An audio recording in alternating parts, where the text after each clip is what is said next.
Many thanks for joining us in the newsroom. I'm Okpayemi Owusheni, and these are the stories we're tracking at the moment. The Minister of Innovation, Science and Technology, Uche Nnaji, has said the Nigerian government will soon commence the regulation and licensing of players in the space ecosystem for more revenue generation. Nnaji disclosed this at the inauguration of the Advanced Human Aerial Vehicle Laboratory of the National Space Research and Development Agency in Abuja on Thursday.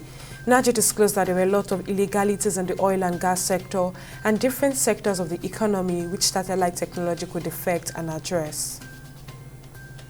The Edo State government on Friday lifted the suspension imposed on the state security outfit and renamed it Edo State Security Corps. The state security outfit, which was known as Edo State Security Network, was banned by the Inspector General of Police, Kayode Egbetokun, in September 2024 before the governorship election in the state. The suspension was based on the constitutional stipulation that election security is the sole responsibility of the Nigerian Police Force, assisted by other sister agencies within the Interagency Consultative Committee on Election Security.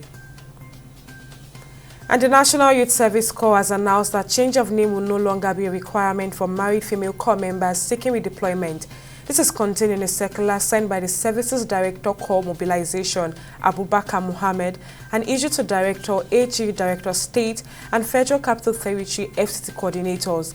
According to the statement, state and FCT coordinators are to ensure strict compliance with the directives, and directors' area offices are to monitor the implementation.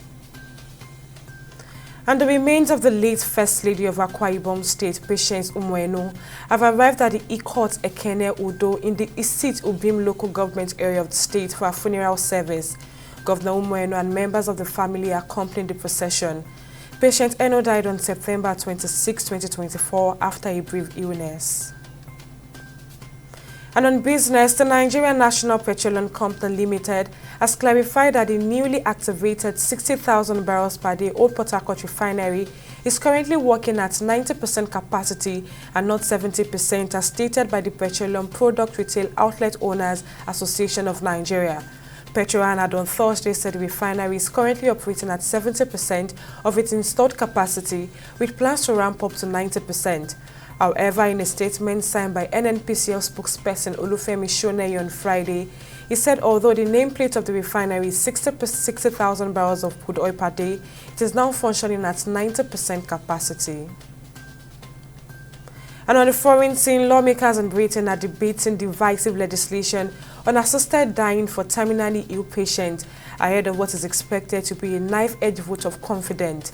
Parliament started the second reading of the Terminally Ill Adults End-of-Life Bill on Friday, assessing whether mentally competent adults with an incurable illness who have a life expectancy of less than 6 months should be allowed to end their lives with medical help.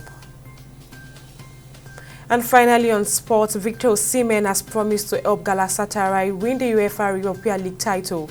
Osimhen scored a superb goal in Okan Buruk's side 1-1 draw with AZ Alkmaar on Thursday night. The Nigerian international has now scored 3 goals in his last 2 appearances in the competition.